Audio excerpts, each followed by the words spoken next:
La, les niftar le premier jour de Parashat Nitzavim. Je me rappelle, c'est le dernier Shabbat avec lui à l'hôpital à Kitavo. Et samedi soir, il a commencé son agonie. Et les niftar, le premier jour de Nitzavim Vayler, c'était un dimanche, 22 Elul. Donc les paroles qu'il prononce sont assez particulières parce que la Parashat de Nitzavim, il n'y a pas que dans ce cours, mais très très souvent dans ses cours, il a été fasciné par ce Parashat de Nitzavim Vayler. Je peux même vous donner un témoignage. Nous étions ensemble voir un des spécialistes mondiaux des écrits du Gaon de Vilna. Et il s'appelle Rav Zilberman, Zichrono Livracha. Et il l'a interrogé de nouveau sur ce sujet-là. Est-ce que vraiment un Parashat Nitzavim va y aller comme le Gaon de Vilna l'aurait dit? Il a demandé où se trouvait ce Gaon. Il lui a montré le Gaon qui disait que le dernier millénaire, donc constitué de 10 siècles, correspondait aux 10 parachiotes du livre de Devarim en comptant Nitzavim Vayeler ensemble. Hein. Nitzavim Vayeler ensemble. Or, cette Nitzavim Vayeler, vous savez que dans Nitzavim, il y a la promesse d'une teshuva générale du peuple juif, et qui ne sait pas ici que le Rav Sitruk, c'était un des grands acteurs de la teshuva, à part le fait que vous avez peut-être entendu, et peut-être pas toujours, je ne sais pas si vous avez bien compris ce qu'il veut dire lorsqu'il parlait du Brit. En fait, il fait allusion à des commentateurs qui parlent de trois Britotes. À trois occasions, on parle de Brit, et il s'est donc intéressé à comprendre la notion de Brit. Et un des aspects, c'est évidemment les klalotes de Kitavo, c'est le Brit dont on parle dans Kitavo, la fin de Kitavo. Et cette alliance nous rappelle combien le peuple juif ne peut pas dire je suis juif parce que ça me convient, ça m'arrange, c'est sympathique et c'est agréable. Non, c'est une alliance qui est un engagement, mais qui est un engagement que nous n'avons pas choisi, que nous ne choisirons pas, et qu'Hachem nous dit, elle nous impose. Alors, le but, c'est pas que ça soit Rasra et Nangoas, mais c'est une alliance qui nous impose. Et lorsqu'on est avant Rosh Hashanah, nos sages ont voulu que Kitavo et Nitzavim soient lus à cette période, avant Rosh Hashanah. Alors, tout le monde connaît le principe de Tichle Shana avec Illotea, que l'année se termine avec ses malédictions. Donc, il faut lire les malédictions de Nitzavim Vayeler et de Kitavo avant Rosh Hashanah. Mais les gens ne comprennent pas toujours qu'il y a un autre aspect, c'est celui que le Rav a voulu rappeler dans ce shiur, qui est la notion de Brit, que les gens ont du mal à entendre et à comprendre parce qu'ils voient dans le judaïsme qu'une sorte de proposition de faire des choses sympathiques et qui nous apportent un peu de bien-être, un genre de, j'appelle ça un peu du poivre et des épices dans le plat. Mais dès qu'il s'agit de souffrance, de menaces, de trucs, les gens disent bon, c'est pas pour moi, excusez-moi, c'est pas mon truc. Et deux options. Un, ou bien ils disent moi je suis prêt à le judaïsme s'il n'y a pas s'il n'y a pas de risque et il n'y a pas de malédiction. Et là, évidemment, le siècle dernier et l'année dernière, là maintenant je peux ajouter cette année parce que malheureusement, cette année je peux rajouter et l'année dernière l'a prouvé que être juif, c'est se mettre dans une galère dans le sens où le monde entier déteste, s'est rendu compte d'une façon évidente, que le monde entier avait envers les juifs un regard très différent de ce qu'il a envers tous les autres peuples du monde. Et que être juif, c'est accepter une situation où on a une alliance particulière avec Hachem qui crée une jalousie, ça dérange, etc. Et on attend de nous des choses qu'on attend de personne. Encore la semaine dernière, ils étaient en train d'accuser Israël d'avoir fait exploser les beepers. C'est un crime de guerre, ou je sais pas ce qu'ils ont dit, un truc tellement dingue. C'est pas possible que des gens parlent comme ça. On est attaqué par un pays, par un pays, par le Hezbollah. On se défend. Des dizaines de milliers de personnes sont déplacées, au centaines de milliers même. Et qu'est-ce qu'on dit? Mais non, comment c'est un crime de guerre de se défendre et d'attaquer ceux qui nous attaquent. C'est juste inimaginable d'entendre ça. Il faut quand même réaliser ce que vous entendez. C'est que c'est quelque chose qui ne se dit sur aucun autre peuple. Et donc, vous voyez, vous vivez depuis l'année dernière la notion de Brit d'une façon incroyable. C'est qu'Akadosh Baruch Hu nous dit, voilà, je fais une alliance avec vous. Et cette alliance, c'est un engagement, on va dire, des deux côtés, dans lequel, effectivement, tout n'est pas agréable, tout n'est pas sympathique. Et pourquoi on le rappelle avant Rosh Hashanah? Parce que Rosh Hashanah, c'est nous rappeler qu'il y a le din, que c'est un jour de jugement, que c'est un jour d'engagement. Et j'aime rappeler souvent que même lorsque nous faisons, par exemple, un mariage, qui est un moment de plaisir, de joie, de grande simcha, précède une choupa, où on fait signer le khatan, tu t'engages et tu fais ci, et si ceci, cela. Bon, on ne raconte pas dans les détails ce qu'il y a dans la ketouba, mais c'est très précis la ketouba, hein, mais c'est un engagement très solennel. Et donc, il s'engage envers son épouse. C'est-à-dire que tout engagement n'a pas que des options sympathiques. C'est une option, c'est un engagement, c'est un prendre sur soi une charge qui a aussi des côtés sympathiques, mais qui a aussi qui est une charge. Il ne faut pas oublier cette notion de brite. Maintenant, ce qui est le plus important, c'est ce qu'il a voulu insister sur le Nitzavim. C'est que Nitzavim, c'est un bride dans le sens de Harvut. Il a expliqué la notion de Harvut. C'est-à-dire qu'il y a un homme qui dit, écoutez, moi je comprends que faire affaire avec Hachem et avec la Torah, c'est prendre des risques. Et moi, très franchement, je préfère refuser ce deal. Je dis, je suis d'accord, s'il y avait que des kiffs, que des gens sympathiques, je suis d'accord d'être juif pratiquant, etc. Mais moi, franchement, je préfère, moi, me dégager de cette alliance, être un juif non pratiquant, et je ne demande à Hachem aucune tova, je n'attends rien de lui, mais qu'il ne m'envoie aucune malédiction. En clair, je me désengage de l'alliance Shalom Yeli. Bishrut Ibieler, je fais ce que je veux. C'est exactement ce que disent énormément de juifs non pratiquants qui se sont retrouvés à Simchat Torah en face de tertionnaires qui leur ont dit, messieurs, je vais vous tuer parce que vous êtes juifs. Et ils ont dit, mais attendez, non, moi je suis sorti de l'alliance. Moi, je ne veux pas être religieux, ça m'intéresse pas de ça. Alors, le judaïsme, c'est pas du tout mon truc. Vous vous trompez, allez voir à côté. Moi, je suis pas du tout. Je sais pas de qui vous parlez. Il dit non, non, non, tu es juif, toi. Mais j'ai dit Shalom Yeli, qui bishrut li bieler. Moi, mon judaïsme, je le fais à ma façon. Je vis mon état. Je suis pas juif, je suis israélien, moi, en plus. Je suis pas juif, je suis israélien. Et qu'est-ce qui s'est passé? Le Hamas a dit mais non, mais t'es juif, toi. Tu es juif, on va te tuer. Et ils l'ont tué. Ils ont tué. Et ces gens se sont demandé mais pourquoi ils me tuent? Mais je suis pas, j'ai rien fait. Moi, je suis pas. Je suis Shalom Yeli, bishrut li bieler. Et la même paracha dans Nitzavim qui dit le monde entier va assister à cette catastrophe et ils vont dire pourquoi ça se passe comme ça? Qu'est-ce qui se passe? Pourquoi tellement de colère? Les gens ont dit ça le 8 octobre. Ils ont dit mais c'est quoi cette haine meurtrière, etc. Et vous avez vu la suite de la paracha? Elle dit parce que justement, ils comprendront que Akadosh Baruch Hu a dit vous ne pouvez pas vous débarrasser de moi. C'est une alliance, c'est-à-dire c'est quelque chose qu'on ne peut pas. Donc on peut pas. C'est comme ça. Tu es dans l'alliance, tu es né juif, tu mourras juif, quoi qu'il arrive. Tu peux pas, même en te convertissant au christianisme, etc. Tu l'es. Voilà, c'est comme ça. Et en fait, cette situation de non-choix qui, au début, était un choix, effectivement, le Brit, puisqu'au départ, on nous a dit, vous voulez la Torah, Naaseh Venishma? On a dit Naaseh Venishma, on a accepté. Mais une fois qu'on a accepté, c'est quelque chose qui nous tombe dessus, de génération en génération, c'est pas renouvelable. Et on ne peut pas de nouveau se dire, bon, finalement, moi, je. Parce que lorsqu'on fait ça, il y a des gens qui viennent nous rappeler, mais non, monsieur, t'es juif. Mais non, moi, je ne veux pas, moi, je suis pas du tout, je suis de gauche, je suis anti-religieux, je suis anti-Torah, je suis anti-juif, je suis israélien. Cette année, les choses sont dites d'une façon tellement claire. Et les gens disent, mais c'est quoi cette colère divine contre ce pays? Qu'est-ce qui se passe? Ah d'ailleurs, encore aujourd'hui, c'est comme ça. Pourquoi il y a tellement de missiles orientés sur Israël? Pourquoi il y a Gofri, pourquoi il y a du soufre? Pourquoi il y a des feux? Pourquoi il y a de... C'est incroyable de voir ça devant nous.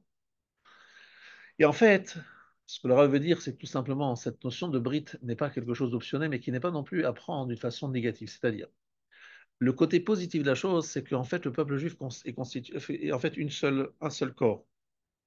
De la même façon qu'on ne peut pas se dire, bon, on va se débarrasser de mon cœur et de mon poumon, on fait une seule corps.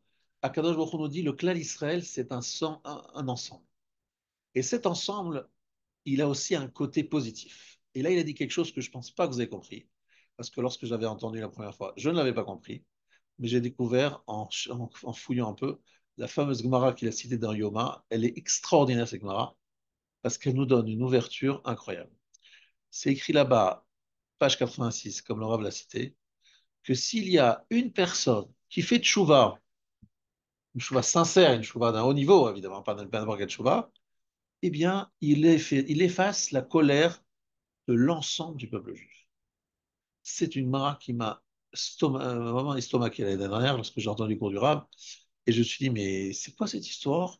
Une personne, elle fait Teshuvah, et tout le monde s'en sort bien en disant, voilà, c'est super, il a fait Teshuvah, c'est Non, bon, je suis c'est toi. tranquille. Cette année, c'est toi. Une personne qui fait une Teshuvah, elle évidemment d'un très haut niveau, et un homme qui a le cœur Israël dans son cœur, évidemment, pas un monsieur qui fait sa petite vie, c'est un monsieur.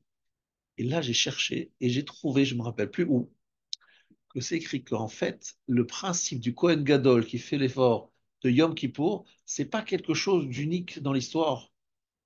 Chaque année, il y a un Kohen Gadol qui travaille à Kippour et qui, grâce à sa voda de Yom Kippour, que ce Kohen Gadol non officiel, qui ne travaille pas au Beth Amikdash, qu'on ne connaît peut-être même pas, qui est un anonyme, peut-être, je ne sais pas, un juif qui fait le Kohen Gadol dans le sens qu'il est sincère dans sa tchouva et qu'il le fait pour le peuple juif, qu'il a dit au peuple juif, peut avoir le même effet que le Kohen Gadol à l'époque du Beth Amikdash et transformer le jugement divin en quelque chose de positif.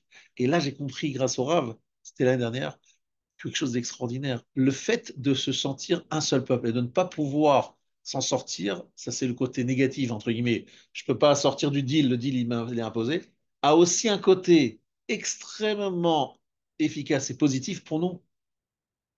Parce que si on fait partie du clan d'Israël et qu'il y a du peuple juif qui fait ce travail du Kohen Gadol, eh bien on va en bénéficier tous. Grâce à lui, on va tous être zochés.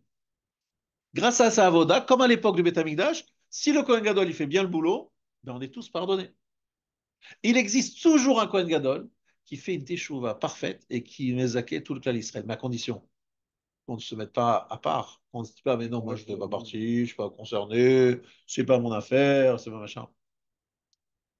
Et si j'ai bien compris, on m'a dit au nom du Rav Hillel d'ailleurs, que le jour moment de la fin totale du din de Rosh Hashanah, Kippour, etc., c'est le Moussaf de Simchat Torah. Ça aussi, je l'ai appris il n'y a pas longtemps. Dans la Kabbalah, c'est écrit que le Moussaf de Simchat Torah, c'est vraiment. Les gens, moi, je pensais au Shana Rabbah. C'est comme ça qu'on a appris. Le Moussaf de Simchat Torah, et j'ai une preuve à ça. Parce que le Moussaf de Simchat Torah, on continue à prier pour la pluie. Quand on fait la Tfilat à Geshem, Shmini Atzeret. En Israël, c'est Simchat Torah et Shmini Atzeret, c'est la même chose. Donc, lorsqu'ils font un Shmini Atzeret, la Tfilat à Geshem, à ce moment-là, c'est la fin du din, c'est le fin de tous les processus de. Et qui ne sait pas qu'au moment du Moussaf de Simchat Torah, c'était le moment où il y a eu les événements du 7 octobre. Ça veut dire qu'en fait, il y a quelque chose de très fort là-dedans. C'est qu'on est en train de. On a vécu un événement historique incroyable où finalement, Kadosh Baruch Hu nous disait il faut absolument qu'il y ait la hardout dans le peuple juif. Mais les gens pensaient, bon, c'est pas Arvoud, comme il a dit Laura. Arvoud, c'est-à-dire garantie, être solidaire et prendre les coups pour ceux qui sont à cause de ceux qui sont moins méritants. Mais il y a un autre côté positif, c'est de bénéficier de la teshuva du Kohen Gadol de la génération qui fait, grâce à lui, une teshuva klalite, générale pour nous tous.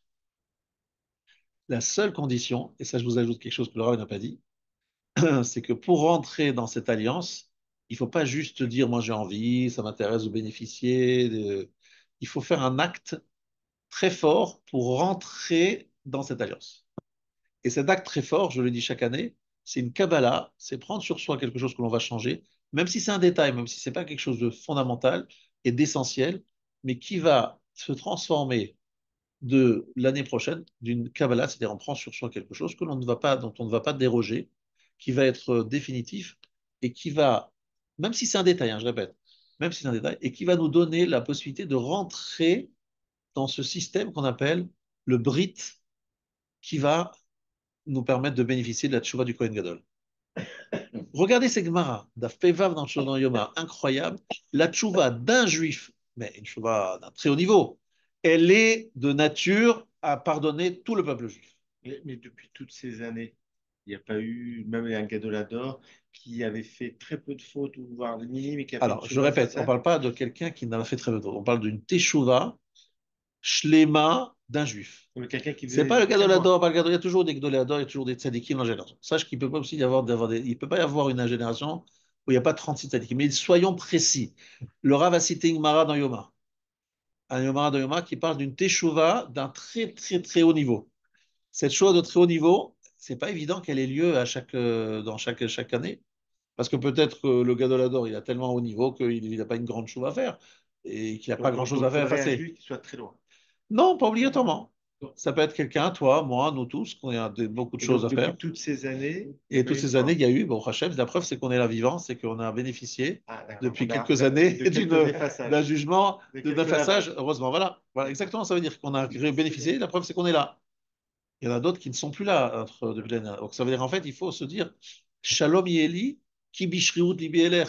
Je serai en paix parce que je vais suivre le chemin de mon cœur. C'est très intéressant. C'est un monsieur qui dit, je veux me sortir des clalotes de Kitavo, ça me fait trop peur Kitavo. Je vois 98 malédictions. J'ai pas envie de rentrer là-dedans. Je dis à Hachem, je fais un deal, Hachem, tu me laisses tranquille, moi je te laisse tranquille. Chacun pour soi et Dieu pour tous. Mais même pas Dieu pour tous, je dis chacun pour soi. Exactement ce qu'ont voulu faire les hommes de la tour de Babel, qui ont dit à Kadosh Baruch Hu, écoute, tu t'énerves de temps en temps, tu as fait le maboule, on ne veut plus avoir d'affaires à toi. Tu es trop compliqué, c'est pénible, c'est trop astreignant, on fait un divorce. Get. Toi, tu restes dans le ciel et nous, on est sur terre et chacun sa vie. Je me dis, non, ça va pas. C'est ça le problème, c'est que si tu peux pas, tu peux pas. Est-ce que par exemple, dans un couple, il y a des fois une situation où le mari peut dire à sa femme, écoute, très franchement, je prends une vacance du mariage. Vacances du mariage, c'est-à-dire que pendant un mois, un break. Un break, je pars, je fais ce que je veux. Toi, tu fais ce que tu veux. Et revient. On revient dans un mois, frais, dispo, avec des nouvelles dispositions, etc. Alors, c'est vrai qu'il y a des fois dans les traitements de problématiques, on essaie de faire ça, mais c'est pas toujours positif. On a souvent, en général, c'est le début de la fin. C'est plutôt le début de la fin ou plutôt la fin de la fin. Mais on a l'impression que le mariage, c'est pas possible. On ne peut pas être coupé. Il n'y a pas de coupure. C'est comme respirer. On ne peut pas dire on va respirer pendant un mois, on va se retrouver après. Ça n'existe pas.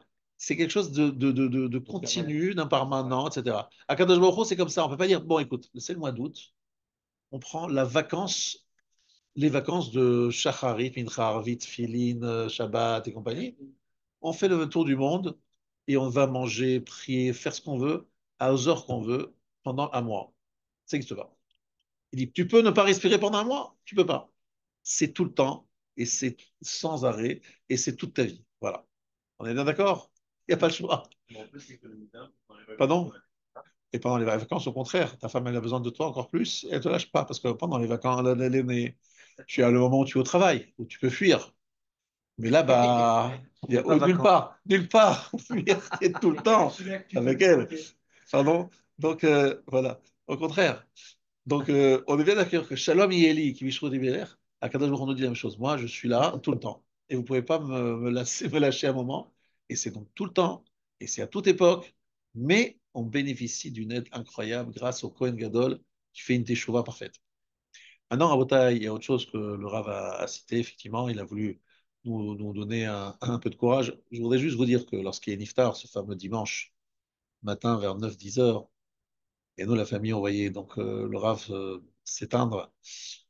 Euh, Moi, ça m'a fait réfléchir. Atem nitzaim hayom kulchem, il y a une notion le peuple juif, lorsque Moshe Rabbeinu a parlé au peuple juif, il leur a dit, réunissez-vous tous. Il a voulu, en fait, leur trouver des mots d'apaisement.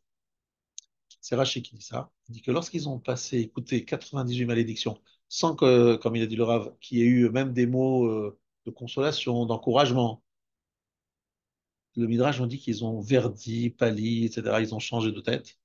Ils étaient mais dans un état de décomposition. Qu'est-ce qu'il leur a fait à Kadosh Baruch Hu? Qu'est-ce qu'il a fait Moshe? Il dit Atem nitzavion yom kulchem. C'est dire, vous êtes debout aujourd'hui tous. Qu'est-ce qu'il leur dit? Il leur dit vous avez fait plein de bêtises. Vous avez fait le veau d'or. Vous avez fait plusieurs bêtises. Et bien, vous êtes toujours là. En clair, il est là en train de les rassurer en disant malgré les malédictions de Kitavo, Hachem fait en sorte de vous avoir toujours gardé avec lui. D'accord? C'est en fait, il est dans des mots, dans l'encouragement. Mais Nitsavi Mayom Kulchem Rachechem Shivna. C'est parce que vous êtes tous ensemble que quelque chose vous protège. Et là, je traduis ça dans d'autres mots. C'est quoi la notion du minyan? Pourquoi les gens ils disent est-ce qu'il faut vraiment faire le minyan? Est-ce que vous devrez vous dire que le minyan c'est une chance, c'est pas une obligation.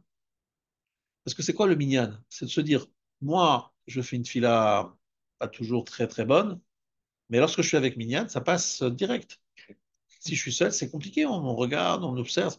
Avec Minyan, il y a quand même un passage plus facile. Moshe Rabbeinu dit au peuple juif, Atem Yitzhayim Kulchem, si vous êtes tous ensemble, même s'il y a ces menaces de malédiction, même s'il y a un brit difficile, mais il y a des jokers qui viennent de cette ardoute. Mais si cette ardoute est menacée, il n'existe pas, c'est ce qui s'est passé l'année dernière, où les Arabes ont dit, mais c'est incroyable, ils ont dit, nous avons attaqué parce que nous avons senti que vous étiez faibles. Et comment nous avons senti que vous étiez faibles? Parce que vous n'étiez pas Nitsavi Vayom Kulchem.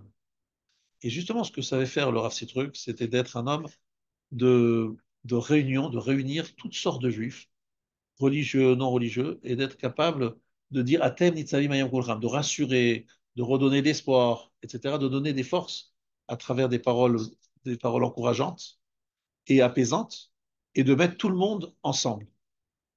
Et Niftar, justement, ce jour-là, où Moshe Rabbeinu a fait ce discours en disant Atem Nitsavi Mayam Kulchem. Et nous sommes tous ici conscients que sa voix, elle manque. Et sa voix, elle manque beaucoup le paysage rabbinique même mondial et français en particulier. Et c'est effectivement un cadeau qu'Hachem il a fait pendant des années. Et après, il nous l'a enlevé déjà assez rapidement parce qu'il était malade pendant déjà depuis très longtemps. Mais le fait de rappeler sa mémoire et ce qu'on fait ce soir et demain, les Antachem demain soir, je vous invite tous à venir à partir de 19h25, c'est en fait de se dire que finalement, c'est un cadeau qu'Hachem nous a donné d'avoir une personnalité qui nous a tellement, et qui continue à travers des cours à nous interpeller. Qui reste d'actualité, hein, parce que Ces cours qu'il a donnés, on aurait pu le dire aujourd'hui sans aucun problème. Parce qu'en fait, je l'ai vu préparer ses cours. Et je l'ai vu des fois faire ses commentaires. Il me dit, tu sais, Ariel, je ne dis pas des cours d'un niveau. Bon, c'est pour parler à un grand public, c'est comme ça. Mais en fait, c'est son héritage spirituel, ces cours. Et je ne sais pas comment ça s'est passé. C'est que il y a une personne qui les a filmés. Pendant des années et des années, ces cours étaient inaccessibles. En tout cas, je parle en tout au niveau vidéo. Et puis, Torah Box les a rachetés cher. Et ils les ont donc mis sur Torah Box. Et ça s'est énormément, énormément diffusé.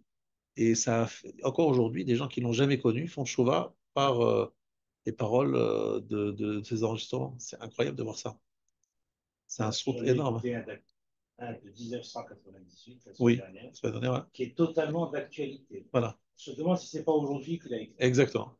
Et C'est tout ça, impressionnant. voilà, exactement. Tout ça pour vous expliquer qu'en fait, il faut être conscient de cette richesse, de cette capacité de hardoute. Et justement, c'est ça que je veux dire. Il manque des personnalités qui réunissent, voilà, qui fédèrent. Parce que lorsqu'on est fédère, finalement, à travailler, on se rend compte qu'il y a des paroles qui, on sent tous qu'on adhère. On adhère tous à ces paroles. C'est des paroles qui sont pas du tout clivantes. Au contraire, elles nous montrent. Et c'est ça qu'il faut bien comprendre. Le klal Israël Be'etzem, si on sait lui parler, si on sait parler, comme il a dit au début, l'importance du dibour. En fait, il a fait allusion à ce que dit Ramosh Chaper. Dibour, c'est la parole et davar, c'est la chose. Lorsqu'on parle positivement, lorsqu'on truc, ça, c'est créateur de choses positives. Donc c'est ça que je veux dire, c'est que ça révèle notre profonde liaison. Toutes ces paroles, c'est ce que me vient en écoutant le parole du Rav, mais il y avait beaucoup d'autres choses qui ont été dites des fois rapidement, des fois moins rapidement, mais rappelez-vous bien ce que je vous ai dit.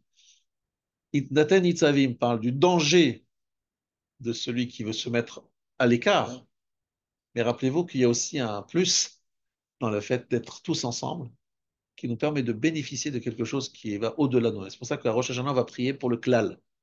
Rosh Hashanah, il y a très peu de prières personnelles. C'est des prières pour le peuple juif. Et on parle de la malchut, de la royauté d'Hachem, on va tous. Parce que la meilleure façon de bénéficier de cette remise, entre guillemets, c'est d'être tous ensemble pour pouvoir bénéficier de ce shalom. C'est ça qu'il faut bien comprendre. C'est pas shalom yéli, shalom là nous, parce qu'on est tous ensemble, il y aura le shalom. Pas si on est chacun de son côté. Et qui plus que cette année, jamais, aucune année on aurait pu dire ces paroles avec autant de force que cette année. Ouais. Alors, je vous donne rendez-vous les Hashem la semaine prochaine, mais aussi d'abord demain soir pour les Hashem la Askara du Rav. Ça vous monter. Et tu as vu la revue aussi, la vie dans la rue? Non.